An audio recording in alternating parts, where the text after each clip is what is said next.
আপনারা কোনো ভিডিওতে দেখবেন না আমি কাউরে মারতে বলছি।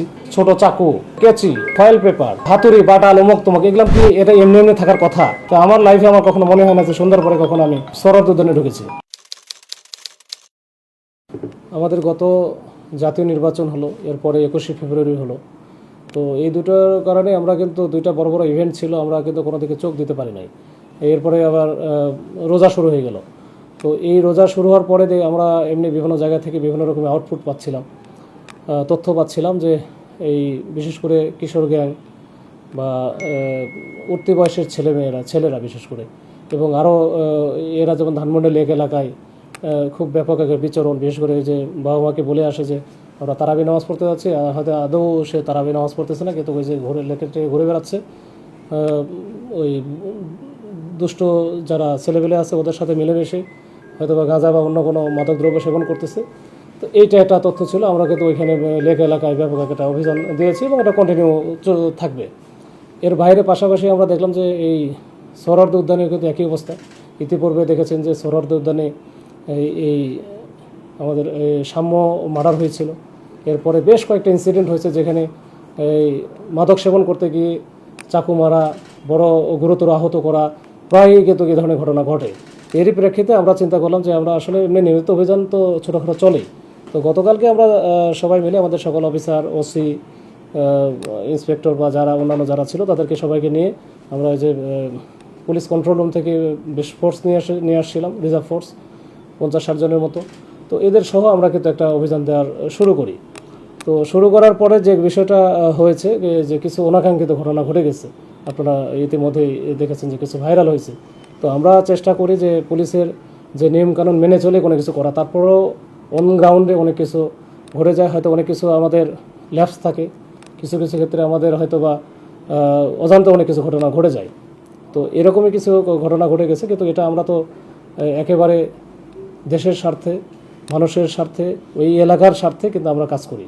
পুলিশ সবসময় তাই করে এবং আমরা সবসময় তাই করি, এবং আমরা চাই যে একটা সুন্দর মাদকমুক্ত এই সোহরাওয়ার্দী উদ্যান যেন মাদকমুক্ত থাকে, এবং সেই সাথে এখানে যেন কোনো মানুষজন নির্ভয়ে চলাফেরা করে। কিন্তু দেখবেন যে এই যে রাত 9টা-10টার দিকে ওইখানে কিন্তু এখন এই যে রোজা রমজানের দিন মানুষ তারাবি নামাজ পড়তেছে, ওইখানে কিন্তু ভালো লোকজন কিন্তু যাওয়ার কথা না, মানে গেটও বন্ধ থাকে। এর মধ্যে দেখবেন যে প্রচুর লোকজন, সবাই কিন্তু মোটামুটি ওই যে চিপায় চাপায়, তারপরে বিভিন্ন রকমের ওই জঙ্গলে বসে দেদারসে গাঁজা সেবন থেকে শুরু করে ওই যে ইয়াবা সেবন এরকম করতেছে। তো এগুলো হচ্ছে করে আমরা মাঝে মাঝে প্রায়ই ধরি। তো গতকালকের অভিযানও এরকমই ছিল। এর মধ্যে কিছু ব্যত্যয় ঘটলো। আমরা কিছু একজনের সাথে তো তর্ক বিতর্ক হচ্ছিল। তো তর্ক বিতর্কের পর্যায়ে থাকলে ভালো হতো, কিন্তু শেষটা যেটা হয়েছে আমাদের কিছু সদস্যের একটু বাড়াবাড়ির কারণে এটা অপ্রীতিকর ঘটনা ঘটে। এটা আসলে আমার কাছে মনে হয়েছে যে এটা একটা অনাকাঙ্ক্ষিত ঘটনা। তো ওটাই বলছি যে আরেকটা সাংবাদিকদের সাথে একজন সাংবাদিক ওইরকম ওই যে একটা 4-5 জন আমাদের 4-5 জন বা 7-8 জন ছিল যারা একটু সাইডে চলে গেছিল। তো ওখানে মনে হয় কিছু শিক্ষার্থী পরিচয় দিয়ে তারা গাঁজা সেবন করতেছিল। তো ওইখানে ধরতে গিয়ে তখন আমাদের এক পুলিশের কনস্টেবলকে কিন্তু হচ্ছে যে চাকু মারে, যেটা মাথায় একবারে ডিপ আকারে ঢুকে যায়। তো অল্পের জন্য চোখটা রক্ষা পায়। তো এইটা ঘটার পরে ওইখানে আশেপাশে যারা অন্যান্য পুলিশ সদস্য ছিল তারা খুব বিক্ষিপ্ত হয়ে যায় এবং কোনো কথাই শোনে না। তখন কিন্তু গেলোপাথারি মারামারি করছে, কয়েকটা মারছে। এর মধ্যেই কিন্তু সাংবাদিকও পড়ে গেছিলো। তো এটা ওরা বলতেছে তারা আসলে মিসআন্ডারস্ট্যান্ডিংয়ের কারণে এটা হয়েছে। তো যাই হোক, এটা বিতর্ক থাকতেই পারে। তো এই বিষয়গুলো নিয়ে আমরা একটু ফেড আপ যে আসলে আমরা ভালো উদ্দেশ্যে গেলাম, কিন্তু সেটা একটু খারাপ হয়ে গেল কিছু ব্যত্যয় ঘটার কারণে। তো এই ক্ষেত্রে যারা বাড়াবাড়ি করেছে, অতি উৎসাহী যারা ছিল পুলিশ সদস্য, তাদের ব্যাপারেও আমাদের কিছু অ্যাকশন অলরেডি আমরা নিয়েছি। 4 জনকে আইডেন্টিফাই করে তাদেরকে ক্লোজ করা হয়েছে। তাদের বিভাগীয় স্বাস্থ্যমূলক ব্যবস্থা নেওয়ার জন্য আমরা কিন্তু এটা শুরু হয়ে গেছে। এটা স্যার, আমাদের কমিশনার স্যার সহ সবাই জানে এবং স্যারেরাই এটা করছে। আর অন্যান্য যে ব্যবস্থা আছে, যে এই যে যারা ভিতরে ছিল তারা হয়তো বলতেছে যে আমরা হাঁটতেছিলাম, এই হাঁটার কোনো সুযোগ নাই। এখানে তো সবাই কোনো না কোনো কাজে আছে, মানে খাওয়ার কাজে আছে এটা। তো এই বিষয়গুলো যদি কেউ হয়তো বা তার নিজস্ব যে বা তার যে পক্ষে ছাপায় হয়তো গাবে, এটা স্বাভাবিক। কিন্তু 9টা-10টার দিকে ভিতরে যে সোহরাওয়ার্দী উদ্যানের ভিতরে, যেখানে একটু অন্ধকারও আছে, আলোও খুব কম, জঙ্গল আছে, এর মধ্যে বসে আছে। তো এর মধ্যে বসে থেকে মানুষ ওই সময় তো কোনো ভালো মানুষ থাকার কথা না, আমি যতটুকু আমার জ্ঞানে যতটুকু মনে হয়। তো যাই হোক, তো এই বিষয়গুলো ঘটেছে। একটা হচ্ছে কিছু অপ্রীতিকর বা অনাকাঙ্ক্ষিত ঘটনা ঘটছে, সেই প্রেক্ষিতে আমাদের ব্যবস্থা হয়েছে, ব্যবস্থা নিয়েছি। আর এই মাদকের বিরুদ্ধে অভিযান আমাদের অব্যাহত আছে এবং চলবে। এটা আমরা যে যে এলাকায় আছি এখন, আমি যে জুডিডিকশনে আছি রমনা এলাকা, এই রমনা এলাকায় কোনো কিছু হলে তো এটা আমি বা আমার কোনো অধীনস্থ কোনো কর্মকর্তা, এডিসি, এসি, ওসি তারাই করে। ওসিটা তো তার নিজেদের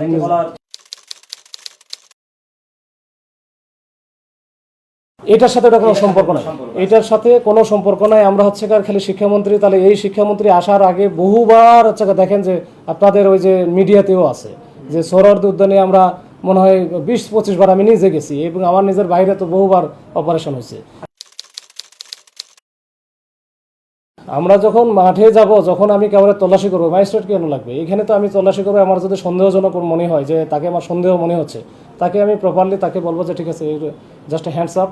এরপরে আমরা অন্যান্য জিনিসগুলো যে আছে, যে হয়তো কেউ না কেউ তো আশেপাশে থাকার কথা, তো তাদের সামনেই, এবং যে করছে সে তো নিজেও দেখতেছে, ওখান থেকে আমরা তাকেই বলি যে আপনি হচ্ছে আপনার পকেটে কি আছে বের করেন, আপনার মোবাইলে কি আছে, মোবাইল আছে কিনা বা মানিব্যাগ আছে কিনা বের করেন, বের করে আমাদের একটু দেখান। যদি আরও কিছু মনে হয়, আমরা হচ্ছে হাত দিয়ে অনেক সময় সে নিজে বের করে দেয় না, তো এগুলো হচ্ছে এটা তো তল্লাশি করে আমি যদি পাই তাহলে সেটা ব্যাপারে সেটা একটা ব্যবস্থা হবে।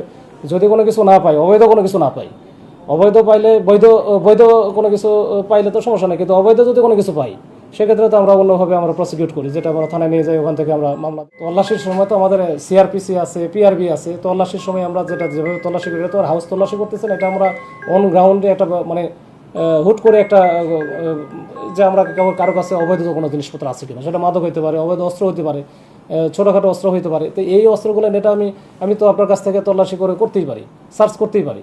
তো এটা তো পুলিশের এই ক্ষমতা তো একেবারে ইনহেরেন্ট পাওয়ার, এটা হচ্ছে সিআরপিসিতে দেওয়া আছে, আমার পিআরবিতে দেওয়া আছে। তো এটা যদি আপনি বলেন যে হ্যাঁ আমার কিছু তল্লাশি করতে পারবেন না, তাহলে তো এটা তো পুলিশের কাছে। এটা হয় কখনো সারা বিশ্বের কোনো দুনিয়াতে কোনো পুলিশকে আপনি বলতে পারবেন যে আমরা তল্লাশি করতে পারবেন না?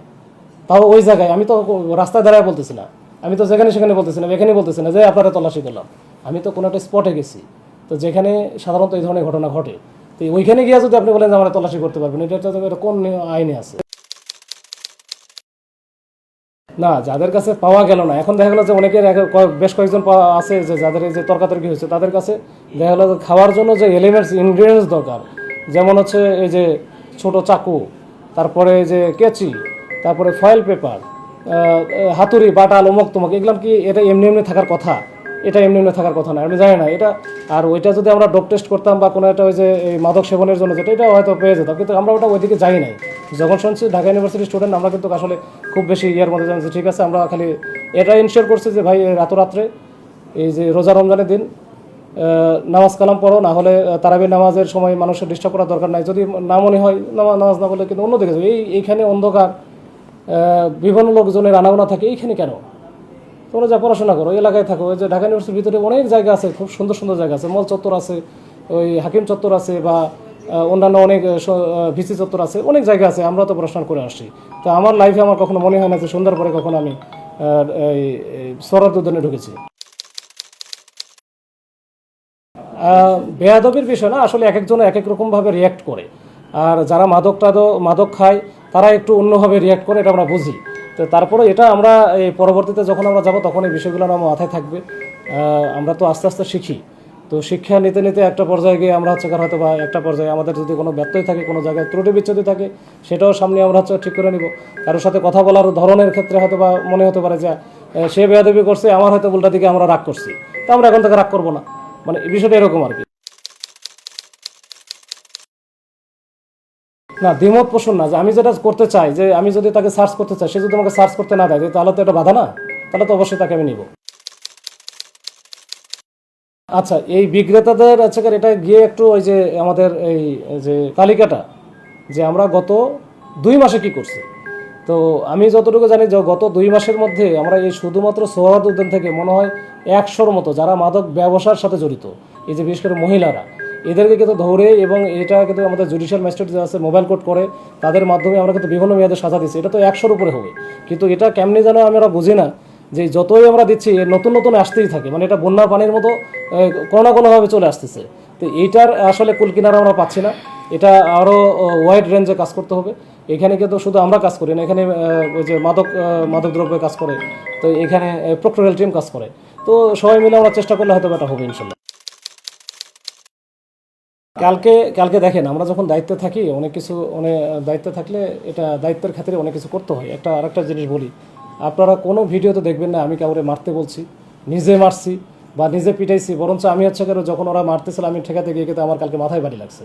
তো বিষয়গুলো এখন যদি আমাকে ইন্টেনশনালি টার্গেট করে যদি কোনো একটা পক্ষ কাজ করে, আমার তো মনে হয় যে টার্গেট করে, একেবারে টার্গেট করে আমি কোনোরকম কোনো কিছু না, আমি তো তাহলে আমার দায়িত্ব পালন করবো না। আমি তো এখানে যদি না গিয়ে অপারেশন না করে আমি তো বাসায় গিয়ে শুয়ে থাকতে পারতাম। আমার কেউ কিছু বলতো? তার মানে কি কেউ টার্গেট করছে আপনাকে? না, কোনো গোষ্ঠী পক্ষ এরা তো অবশ্য টার্গেট করে এগুলো করতেছে। এই যে ফেসবুকে তো এই একের পর এক এটা তো আমি বলি সাইবার বুলিং টাইপের। আমি কোনো কিছু করি নাই বা করতেওছি না। আমি যেটা আমার দায়িত্ব সেই দায়িত্বটা পালন করতেছি। তো আমার দায়িত্ব আমাকে পালন করতে দেবেন না। আমি কথা, আপনি ওই সোহরাওয়ার্দী উদ্যানে এখনই কোনো ঘটনা ঘটুক, যে কেউ একটা মার্ডার হোক বা কোনো একটা বড় ধরনের ইনসিডেন্ট হোক, তখন তো আমারই ধরবেন যে আপনারা কী করছেন। এর আগে যখন সাম্য মার্ডার হলো তখন তো আমাদের দিকেই আঙুল তুলছে যে এখানে এই এত ঘটনা ঘটতেছে বা এখানে মাদকের আখড়া, আপনারা বসে আছেন, তখন আমাদের দিকে আঙুল তুলছে এবং বিশ্রী ভাষায় গালাগালি করছে। আমি জানি না, এটা তাদের বিষয়। এখন তো এটা তো তাদের মনেই আছে। এখন সরাবে না এখন কি করবে সেটা তো তাদের বিষয়।